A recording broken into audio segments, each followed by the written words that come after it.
बिस्मिल्लाहिर्रहमानिर्रहीम।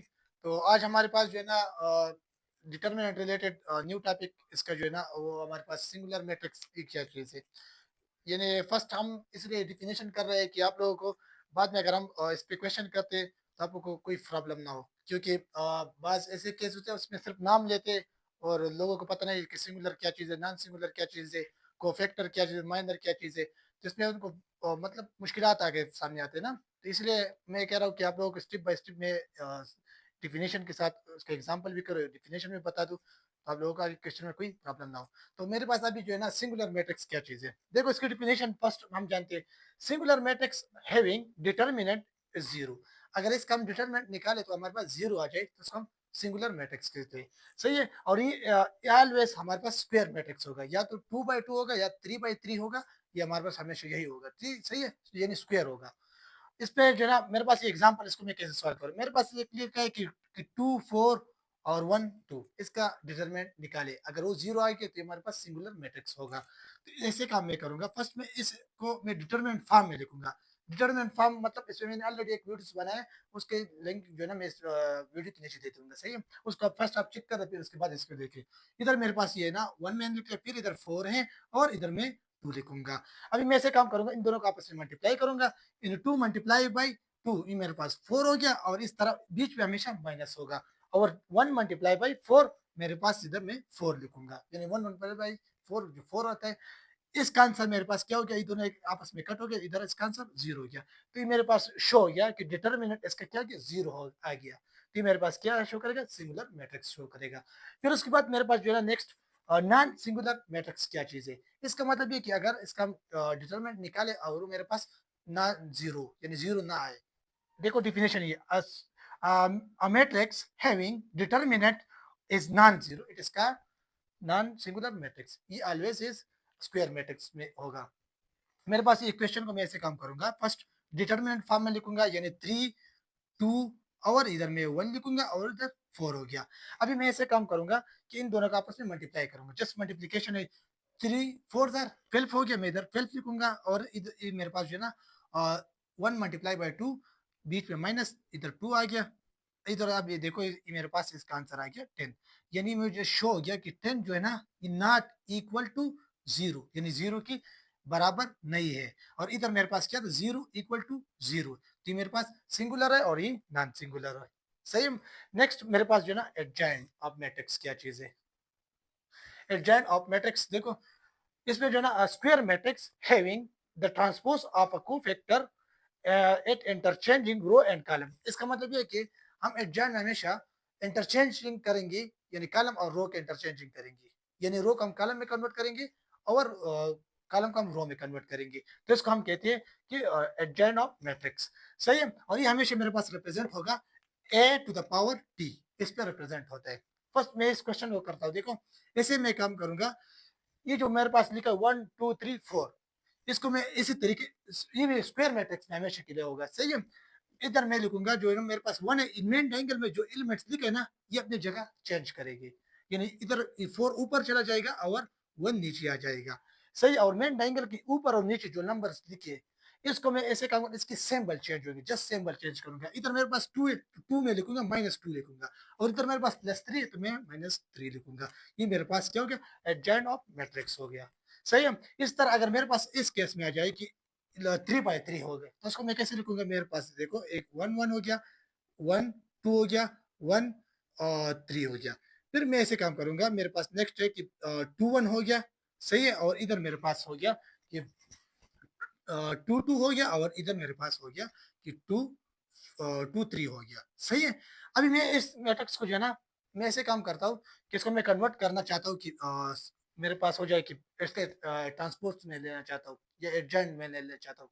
तो इसको जस्ट मैं ऐसे काम करूंगा, इस तरह लिखूंगा, और ये जो रो में लिखा है ना इसको मैं कॉलम फॉर्म में लिखूंगा। ये मेरे पास 1 1 हो गया, और 1 2 हो गया, 1 3 हो गया, और ये मेरे पास क्या है, 2 1 हो गया, 2 2 हो गया, और 2 3 हो गया। सही है।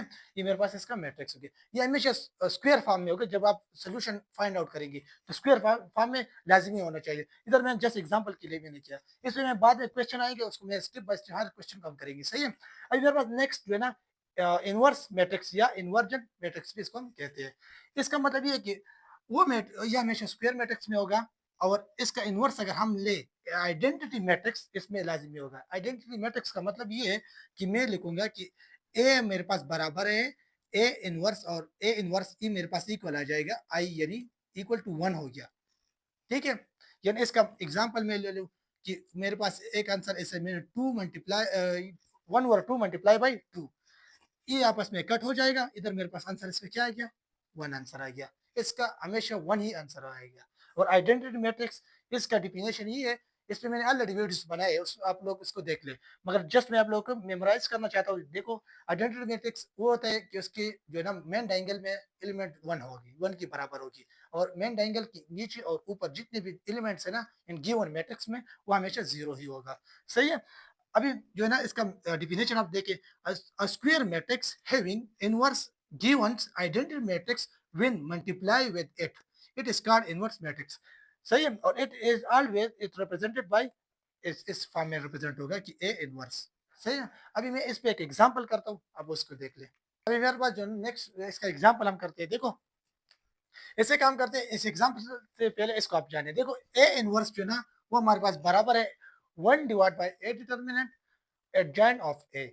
फर्स्ट इसमें हमसे मांग रहे हैं कि आप इसको करें, फिर उसके बाद एडजॉइन करें, फिर उसके बाद ए इनवर्स आ जाएगा। इसको हम इसी फॉर्म में भी लिख सकते हैं कि ए डॉट ए इनवर्स इक्वल है आइडेंटिटी मैट्रिक्स को। सही है। आइडेंटिटी मैट्रिक्स आई पे रिप्रेजेंट होते हैं, इसका मतलब 1 ही आंसर आंसर होगा। यानी वो मैंने आप लोग एग्जांपल बताया कि मेरे पास है कि वो 2 मल्टीप्लाई बाई 2, इसका आंसर मेरे पास 1 ही आ गया। इसका मतलब यही है। सही है। इसको मैं फर्स्ट ऐसे काम करूंगा, आइडेंटिटी मैट्रिक्स में फॉर्म में कन्वर्ट करूंगा कि 1 ए डिटर्मिनेंट ये हमारे पास बराबर है 2 1 5 और 3 मैट्रिक्स। फिर उसके बाद मैं ऐसे काम करूँ, इसको आपस में मल्टीप्लाई करेंगे। देखो, अब हम क्विकली मल्टीप्लाई करेंगे। 2 मल्टीप्लाई बाई 3 6 हो गया। फिर बीच में मैं माइनस लगाऊंगा। 5 मल्टीप्लाई बाई 1 1 हो गया। फिर ऐसे इसका आंसर मेरे पास 1 ही आ गया। सही है। ए डिटरमिनेंट मेरे पास क्या हो गया, 1 आ गया। इसके बाद मैं adjoin of A find out करूंगा। इधर मैं लिखूंगा कि नाउ मेरे पास अभी क्या करेंगे, adjoint of A. Adjoint of A, ये मेरे पास हो गया। जो मेन डायगोनल पे ना उसकी रो उसकी जो एलिमेंट है वो चेंज होगी, इंटरचेंज होगी। मेन डायगोनल पे कौन कौन से, ये मेरे पास मेन डायगोनल पे 2 और 3, तो 3 मैं ऊपर लिखूंगा और 2 को मैं नीचे लिखूंगा। और बाकी जो है ना इसकी सिंबल चेंज होगी, -1 हो गया, और इधर मेरे पास -5 हो गया।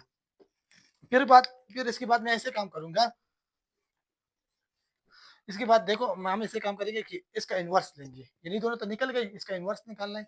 जस्ट बहुत इजी। देखो, मैं इधर लिख सकता हूँ कि ए इनवर्स मेरे पास बराबर है, ये मेरे पास क्या है, 1 है।